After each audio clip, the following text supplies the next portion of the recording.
Welcome to news alerts. Prakasam జిల్లాకు చెందిన ప్రముఖ వ్యాపారవేత్త మాజీ మంత్రి సిద్ధా రాఘవరావు వైసీపీకి రాజీనామా చేశారు. ఆయన తన రాజీనామా లేఖను పార్టీ అధ్యక్షుడు జగన్ కు పంపించారు. వ్యక్తిగత కారణాల వల్ల పార్టీకి రాజీనామా చేస్తున్నట్లు లేఖలో పేర్కొన్నారు. అంతకు మించి లేఖలో మరే విషయం ప్రస్తావించలేదు.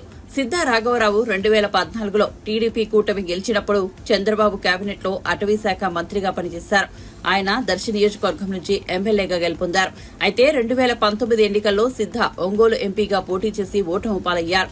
ఆ తర్వాత ఏడాదికే ఆయన తన కుమారుడు సుధీర్తో కలిసి వైసీపీలో చేరారు. ఈసారి ఎన్నికల్లో సిద్ధా కుటుంబం కోరుకున్న దర్శి స్థానం దక్కకపోగా అద్దంకి, మార్కాపురం, ఒంగోలు అసెంబ్లీ స్థానాలను వైసీపీ ప్రభుత్వం ప్రతిపాదించింది. అయితే వీటి పట్ల సిద్ధా రాఘవరావు ఆసక్తి చూపించలేదు.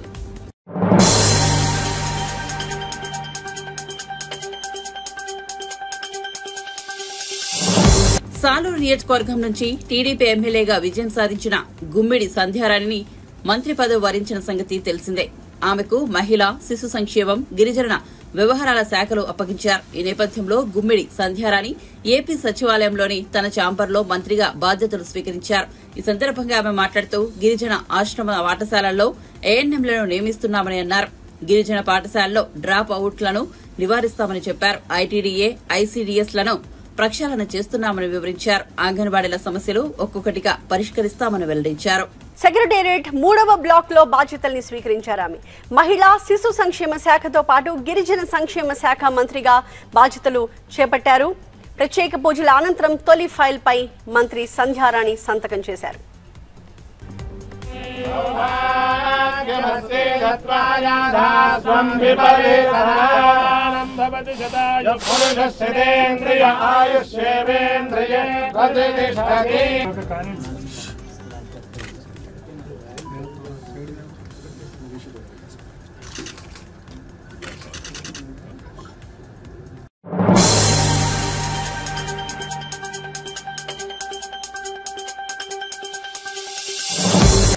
విద్యుత్ కొనుగోలుపై చట్టం తన పని తాను చేసుకుంటూ పోతుందని నీటిపారుదల శాఖ మంత్రి ఉత్తమ్ కుమార్ రెడ్డి వెల్లడించారు. ఆంధ్రప్రదేశ్ లో ఏర్పాటైన కొత్త ప్రభుత్వానికి శుభాకాంక్షలు తెలిపారు. తెలుగు రాష్ట్రాల మధ్య సత్సంబంధాలు ఉండాలని ఆకాంక్షించారు. కుటుంబ సభ్యులతో కలిసి తిరుమల శ్రీవారిని ఉత్తమ్ దర్శించుకున్నారు. తెలుగు జాతి సుఖ సంతోషాలతో ఉండాలని స్వామివారిని ప్రార్థించినట్లు తెలిపారు.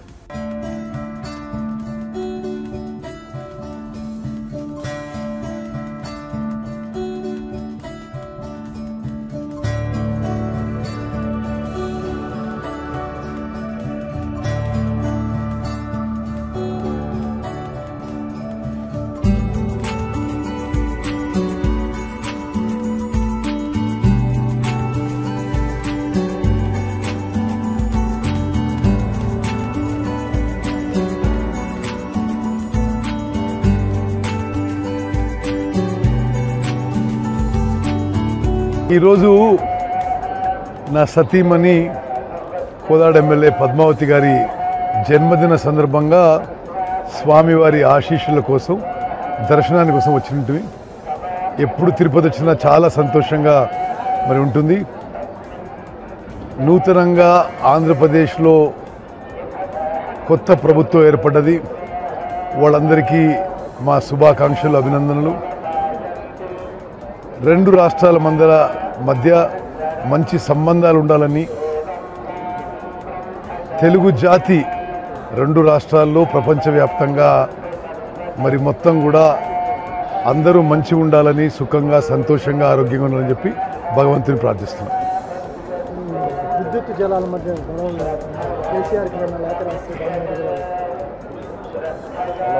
అది చట్టం తన పని తను చేసుకుంటూ పోతుంది. మేము స్ట్రిక్ట్గా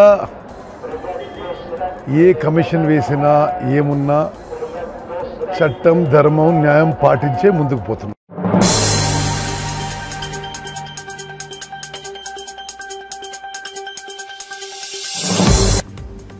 హైదరాబాద్ లో సోమవారం సాయంత్రం ఒక్కసారిగా భారీ వర్షం కురిసింది. ఉరుములు, మెరుపులు, ఈదురుగాలతో వర్షం పడుతోంది.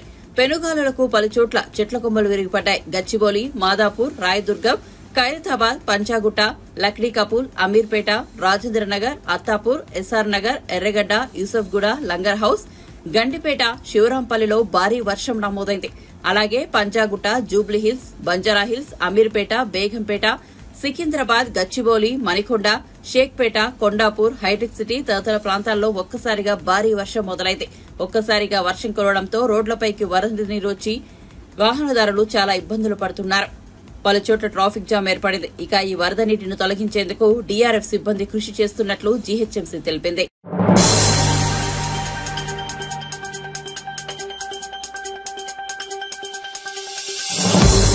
ఏపీలో టీడీపీ, జనసేన, బీజేపీ కూటమి అధికారంలోకి వచ్చిన సంగతి తెలిసిందే. ఈ నేపథ్యంలో ఏపీ నూతన అసెంబ్లీ తొలిసారి సమావేశం కానుంది. జూన్ 24 నుంచి ఏపీ అసెంబ్లీ సమావేశాలు జరగనున్నాయి. జూన్ 26తో ఈ సమావేశాలు ముగుస్తాయి. రాష్ట్రంలో ఎన్నికలు పూర్తయినందున నూతనంగా ఎన్నికైన ఎమ్మెల్యేలతో అసెంబ్లీలో గవర్నర్ ప్రమాణ స్వీకారం చేయించే కార్యక్రమం జరగాల్సి ఉంది. వాస్తవానికి ఏపీ అసెంబ్లీ సమావేశాలు జూన్ 19 నుంచి నిర్వహించాలని భావించారు. అయితే గవర్నర్ అబ్దుల్ నజీర్ బక్రీద్ సెలవుల్లో ఉండటంతో ఏపీ అసెంబ్లీ సమావేశాలను ఈ నెల 24 నుంచి జరపాలని నిర్ణయించారు. ఈ నెల 24న ప్రొటెం స్పీకర్ను ఎన్నుకుంటారు. అనంతరం కొత్త ఎమ్మెల్యేలతో ఆయన ప్రమాణ స్వీకారం చేస్తారు.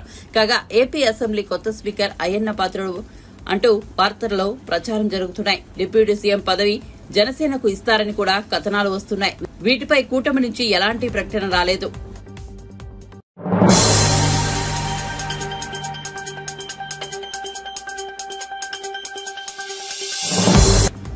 ఈవీఎంల వాడకాన్ని ప్రపంచ దేశాలు బహిష్కరించాలని, కొంతమేర ఈవీఎంలను హ్యాకింగ్ చేసే అవకాశం ఉందని, మనుషులు కానీ ఏఐ టూల్స్ తో గానీ ఈవీఎంల హ్యాకింగ్ అసాధ్యమేనని కాదని ఎలాన్ మస్క్ చేసిన వ్యాఖ్యలు భారత్ లో దుమారం రేపుతున్నాయి. మస్క్ వ్యాఖ్యలను విపక్షాలు ఓ ఆయుధంగా మలుచుకునే ప్రయత్నం చేస్తున్నాయి.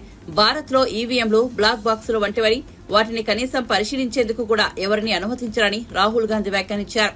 ఈ నేపథ్యంలో AP BJP chief, Rajahmundry MP Daggubati Purandeswari స్పందించారు. ఈవీఎంలను హ్యాక్ చేయవచ్చంటున్న ఎలాన్ మస్క్ ను భారత ఎన్నికల సంఘం ఆహ్వానించాలని, ఈవీఎంను ఎలా హ్యాక్ చేయవచ్చో నిరూపించేందుకు అతనికి ఓ అవకాశం ఇవ్వాలని వ్యంగ్యం ప్రదర్శించారు. ఈవీఎంలపై పరిశోధనలకు ఎన్నికల సంఘం చాలా మందికి అవకాశం ఇచ్చిందని, కానీ ఎవరూ హ్యాక్ చేయలేకపోయారని పురంధేశ్వరి స్పష్టం చేశారు. ఈ మేరకు ఆమె ట్వీట్ చేశారు.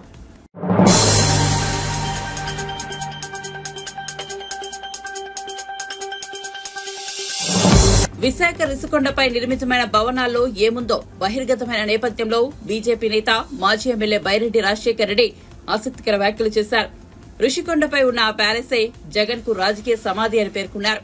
2019 ఎన్నికల్లో ఇలాంటి నేతను ఎన్నుకున్నామా అని జగన్మోహన్ రెడ్డిని జనం చీకొడుతున్నారని అన్నారు.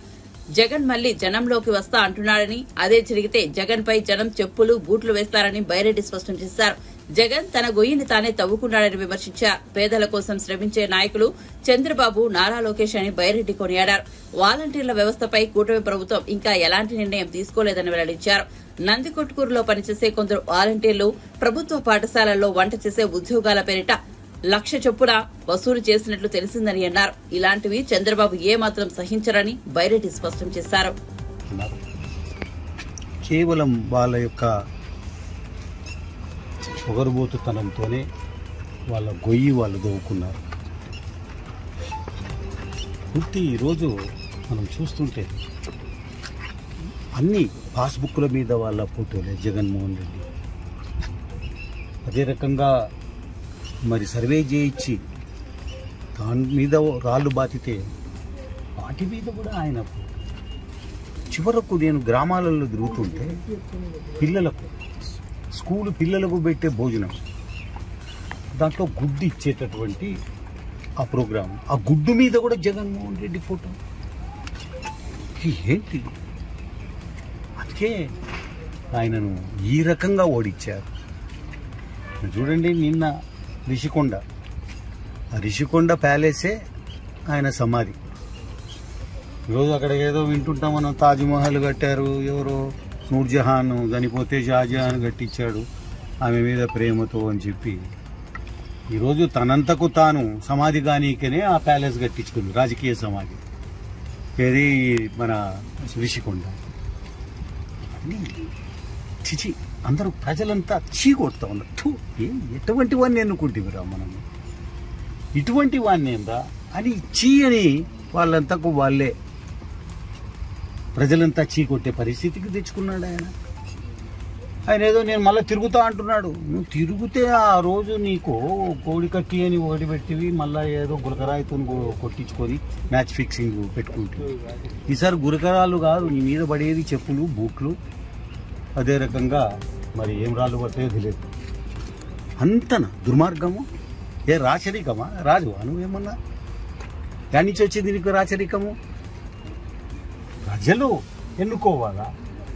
ఆయన అంత ప్యాలెస్ కట్టా అంటే అది ఏదో ఇంకా మొత్తము అనౌన్స్ చేసేటట్టుగా ఉన్నాడు ఆయన. ఒకటేసారి నేనే రాజును, ఎవడు లేడు, ఎలక్షన్లు లేవు, లేకపోతే ఎందుకు కట్టిస్తారా? ఎట్లా దుర్మార్గమైన చర్యలు ఈరోజు పతనానికి మరి అవి ఈరోజు ఆయన పతనం ఆయన్నే తెచ్చిపెట్టుకున్నారు. Yes, purchased problems. నాకు తెలిసి చెప్తున్నా, ఆయన గొయ్యి ఆయన్నే తవ్వుకొని దాంట్లో ఆయన్నే పూడ్చుకున్నాడు. ఓకే, అదంతా జగన్మోహన్ రెడ్డి గారి వ్యవహారం. ప్రాథమికంగా 5 సంవత్సరాలు పరిపాలన చేసినటువంటి ఈ పరిపాలన అంతమైంది. ఇంకా పేదలు, బీద, బిక్కి అన్నటువంటి వారి బాగోగుల కోసరం, నిరుద్యోగుల బాగు కోసరం, రైతుల బాగు కోసరం, మరి బలహీన బడుగు వర్గాల బాగు కోసమే చంద్రబాబు నాయుడు, లోకేష్ గారు ఇద్దరు కూడాను మరి శ్రమిస్తారు. తప్పనిసరిగా వారికి న్యాయం జరిగేంత వరకు కూడా, ప్రతి కుటుంబానికి న్యాయం జరిగే వరకు ఊరుకున్నారు. కానీ ఒకటే నేను నా దృష్టికి వచ్చినది చెప్తున్నా, చంద్రబాబు నాయుడు గారి దృష్టి కూడా తీసుకెళ్తాం తొందరలో. కొంతమంది నందికొట్కు నియోజకవర్గంలో ఇంకా వాలంటీర్ వ్యవస్థ అనేది ఏ రకంగా ఉంటుంది, ఏంటి పద్ధతి, ఎంతమంది ఉంటారు, అసలు ఉంటుందా లేదా అనేది కూడా తెలియకముందే నేను వాలంటీర్గా చేస్తాము అని ₹1,00,000 గుంజుకుంటున్నట్టుగా మనకు ఒక సమాచారం ప్రతి గ్రామం నుంచి వస్తూ ఉంది.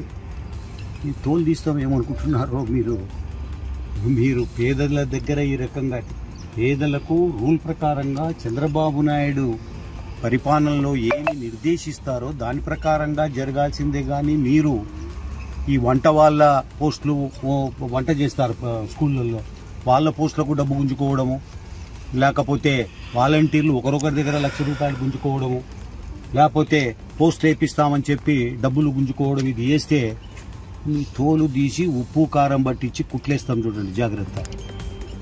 ఈ పేదల ప్రభుత్వం చంద్రబాబు నాయుడు గారికి ఏ రకమైన మచ్చ వచ్చినా ఒప్పుకునేది లేదు. అందుకే మేము ఇంతకాలము ఈ అవినీతి పరిపాలన మీద మేము యుద్ధం చేశాం. మరి తెలుగుదేశం పార్టీని గెలిపించుకున్నాం, ఈ దొంగనా కొడుకులను ఓడగొట్టినాం. మీరు కూడా ఈ రకమైన పద్ధతుల్లో పోతే మీకు శాస్తి తప్పదు. మీరేదో వాలంటీర్ పోస్టుకు ₹1,00,000 లేకపోతే ఇంకోటి గ్రామాలలో లిస్టు తయారు చేసుకొని చేస్తున్నట్టుగా తెలుస్తుంది. ఒప్పుకునే ప్రసక్తి లేదు. చంద్రబాబు నాయుడు గారు అసలు ఒప్పుకోరు దీనికి. అవినీతి లేనటువంటి పరిపాలన ఇవ్వాలనే మేమంతా కూడా, అది ఎక్కడైనా కానీ ఆంధ్రప్రదేశ్లో లేకపోతే నంద్యాల పార్లమెంటులో ఎక్కడైనా దానికోసమే కృషి చేస్తాం, శ్రమిస్తాం తప్ప ఇంకోటి కాదు. ఈ రకంగా వసూళ్లకు పాల్పడితే మాత్రం ఈ తోలు తీసేది ఖాయమని చెప్పి తెలుస్తుంది.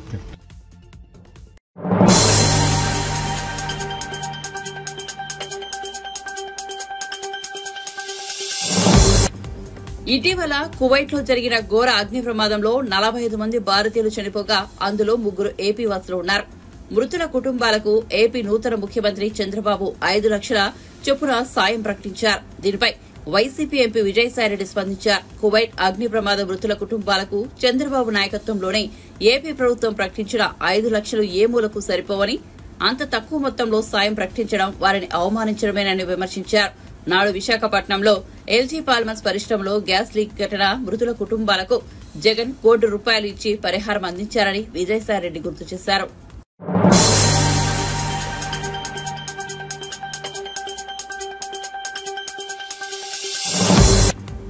తెలంగాణలో భారీ ఎత్తున ఐపీఎస్లకు స్థానచలనం కలిగింది. ఒకేసారి 28 మంది ఐపీఎస్ అధికారులను కాంగ్రెస్ ప్రభుత్వం బదిలీ చేసింది. ఈ మేరకు ఉత్తర్వులు జారీ చేసింది.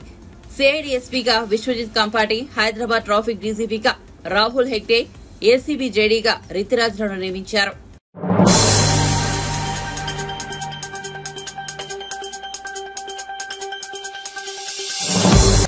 5 ఏళ్ల కిందట లోక్సభ ఎన్నికల్లో 2 చోట్ల పోటీ చేసి కేవలం వాయనాడ్లో మాత్రమే నెగ్గిన కాంగ్రెస్ అగ్రనేత రాహుల్ గాంధీ 2024 ఎన్నికల్లో 2 చోట్ల పోటీ చేసి 2 చోట్ల ఘన విజయం సాధించారు.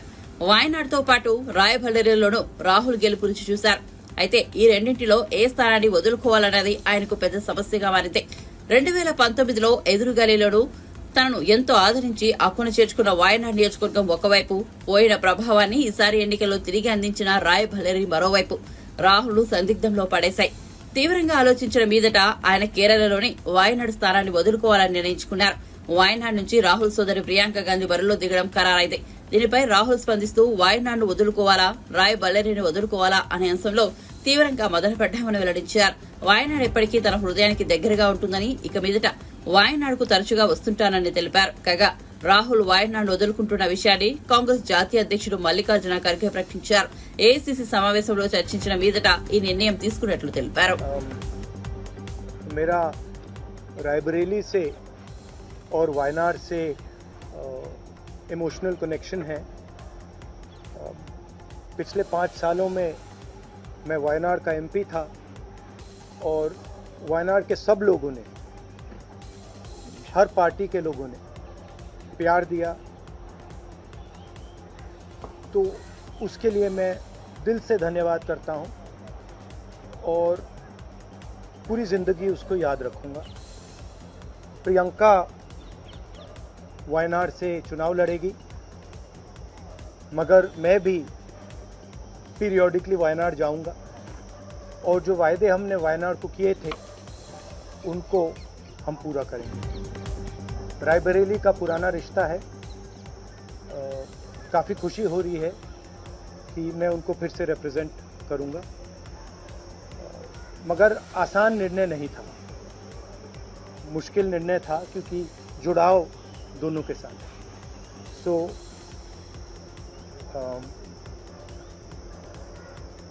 I have an emotional relationship with both Raebareli and the people of Wayanad. And the last 5 years as Member of Parliament of Wayanad have been a fantastic experience, a very enjoyable experience. The people of Wayanad stood with me. The people of Wayanad gave me love and affection. Every single person, regardless of party, they gave me support, love and affection. They gave me energy to fight in a very difficult time. So I will never forget that. I want everyone in Wayanad to know that Priyanka is going to fight the election in Wayanad. But I am going to be a frequent visitor to Wayanad, and I am going to be available to the people of Wayanad. And the commitments that I have made, we will stand by them and we will try and deliver all those commitments. She's going to fight the election. I'm confident she's going to win the election, and she's going to be a very good representative for the people of Wayanad. People of Wayanad can think about it like this. You have now 2 members of parliament. One is my sister and one is me. And my doors are always open for you throughout the rest of my life. And I love every single person in Wayanad. Thank you.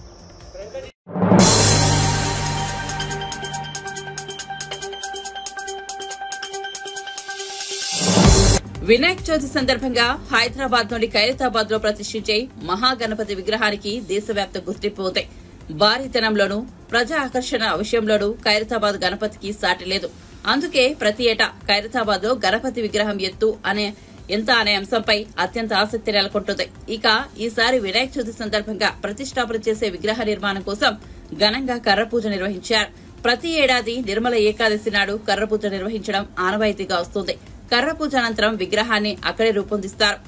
ఈ కార్యక్రమంలో Khairatabad MLA Danam Nagender, Ganapati ఉత్సవ committee సభ్యులు పాల్గొన్నారు. ఈసారి ఖైరతాబాద్ లో ప్రతిష్ఠింపబోయే మహాగణపతి విగ్రహం ఎత్తును 70 అడుగులుగా ఖరారు చేశారు. దీనిపై దానం నాగేందర్ స్పందిస్తూ గణేష్ చతుర్థి ఉత్సవాలను ఈసారి ఘనంగా నిర్వహిస్తామని, భక్తులకు ఎలాంటి లోటు రానివ్వమని స్పష్టం చేశారు. పోలీస్ భద్రత పెంచాలన్న విషయాన్ని సీఎం రేవంత్ రెడ్డికి వివరిస్తామని వెల్లడించారు.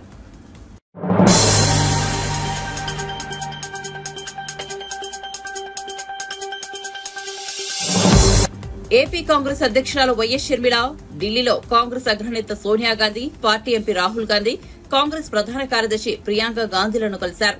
ఈ భేటీ సోనియా నివాసంలో జరిగింది. ఈ విషయంపై షర్మిల ట్వీట్ చేశారు. సోనియా గాంధీ, రాహుల్ గాంధీ, ప్రియాంక గాంధీలను ఢిల్లీలోని వారి నివాసంలో కలిశారు. ఆంధ్రప్రదేశ్ రాష్ట్ర కాంగ్రెస్ పార్టీ తరపున కార్యాచరణకు సంబంధించి ఆసక్తికరమైన సమావేశం జరిగింది. ఈ సందర్భంగా భవిష్యత్ ప్రణాళికలు, కార్యాచరణ తీరుతెన్నులు, ఇతర అంశాలపై నిర్మాత్మకమైన చర్చ జరిగింది. రాబోయే రోజుల్లో ఏపీలో కాంగ్రెస్ పార్టీ పునర్వైభవం సంపాదించడమే కాదు, ఒక బలీయమైన శక్తిగా అవతరిస్తుంది. ఈ దిశగా మరిన్ని అడుగులు పడుతున్నాయన్న విషయం తెలియజేస్తున్నందుకు ఎంతో సంతోషిస్తున్నానని షర్మిల వివరించారు. గాంధీల కుటుంబంతో తన భేటీకి సంబంధించిన ఫోటోను కూడా షర్మిల పంచుకున్నారు.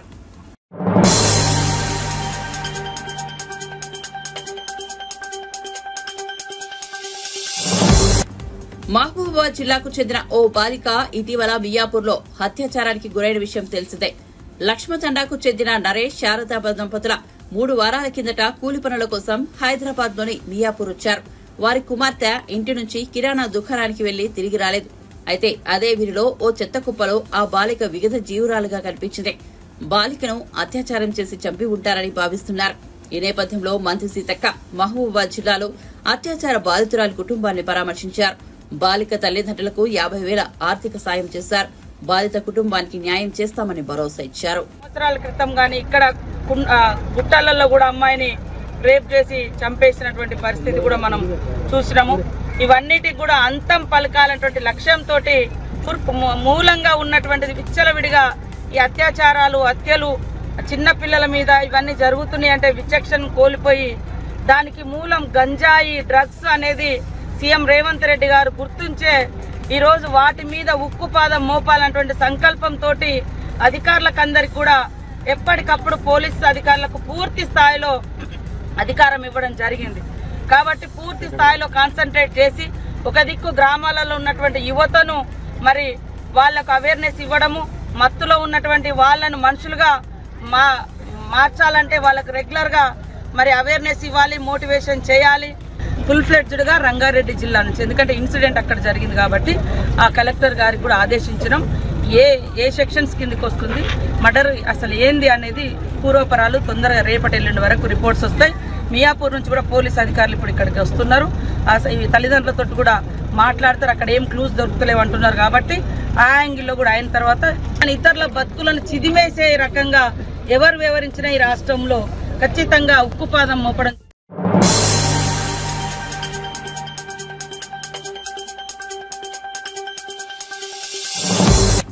తిరుమలలో సెప్టెంబర్ నెలకు సంబంధించి ఆర్జిత సేవా టికెట్ల కోటాను టీటీడీ విడుదల చేయనుంది.